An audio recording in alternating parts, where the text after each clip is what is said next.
Hello everyone, learn about health চ্যানেলে আপনাদের সকলকে স্বাগত জানাই, যেখানে আপনারা স্বাস্থ্য এবং ওষুধ সম্পর্কে সঠিক ইনফরমেশন পেয়ে থাকেন। তো প্যান-ডি ক্যাপসুল আপনারা অনেকেই হয়তো খেয়ে থাকেন। তো সেই প্যান-ডি ক্যাপসুলের আসল কাজ কি, কোন কোন চিকিৎসা ক্ষেত্রে ব্যবহার করা হয়ে থাকে, বা এর পার্শ্ব প্রতিক্রিয়া কিছু হয় নাকি, তো তার নিয়েই আজকের এই ভিডিওটা। তো ভিডিওটা পুরোটা দেখতে থাকবেন। আর হ্যাঁ, অবশ্যই চ্যানেলটিকে সাবস্ক্রাইব করে দিবেন এরকমই হেলথ এবং মেডিসিন সম্পর্কে সঠিক ইনফরমেশন পাওয়ার জন্য। তো এই প্যান-ডি ক্যাপসুল অ্যালকেম ফার্মা তৈরি করে থাকে এবং এর বর্তমান প্রাইস প্রায় 230-31 টাকার মতো। আর এই প্যান-ডি ক্যাপসুলের মধ্যে যে প্রধান দুটি উপাদান রয়েছে, সেটি হচ্ছে ডমপেরিডন এবং প্যান্টোপ্রাজল। ডমপেরিডন 30 mg এবং প্যান্টোপ্রাজল 40 mg। এই ডমপেরিডনের কাজ আমাদের অন্ত্র এবং পাকস্থলীর মধ্যে নড়াচড়া বা সংকোচন বৃদ্ধি করে, ফলে খাবার দ্রুত হজমে সহায়তা করে।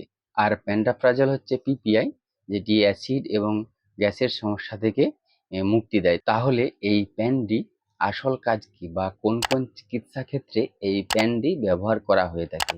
আমাদের পেটের মধ্যে যদি অ্যাসিড হয়, বদহজম হয়, অম্বল হয়, গ্যাস হয়, তার প্রভৃতি চিকিৎসা ও তার প্রতিরোধে এই প্যান-ডি ক্যাপসুল ব্যবহার করা হয়ে থাকে। এছাড়াও আমাদের পেটের মধ্যে যদি অ্যাসিড হয়, সেই অ্যাসিডের কারণে পেট জ্বালা, বুক জ্বালা, ছাতি জ্বালা, গলা জ্বালা, বমি বমি ভাব প্রভৃতির চিকিৎসা ও তার প্রতিরোধে এই প্যান-ডি ক্যাপসুল ব্যবহার করা হয়ে থাকে। আর পাকস্থলীর মধ্যে যদি খাবারের হজমের সমস্যা হয়, সেক্ষেত্রেও এই প্যান-ডি ক্যাপসুল ব্যবহার করা হয়ে থাকে। এই প্যান-ডি ক্যাপসুলের ব্যবহারের পদ্ধতি কি? এই প্যান-ডি ক্যাপসুল আপনারা খাওয়ার আগে, অর্থাৎ সকালে খালি পেটে জলের সাথে গ্রহণ করবেন।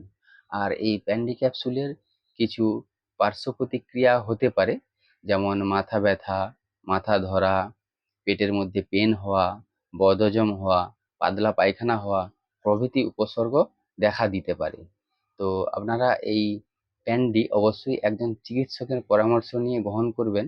আর বিশেষ করে যারা গর্ভবতী মহিলা বা স্তনদাত্রী মাতা, তেনারা অবশ্যই একজন চিকিৎসকের পরামর্শ নিয়ে এই প্যান-ডি ক্যাপসুল ব্যবহার করবেন। তো এই ছিল প্যান-ডি ক্যাপসুলের সম্পূর্ণ বিবরণ।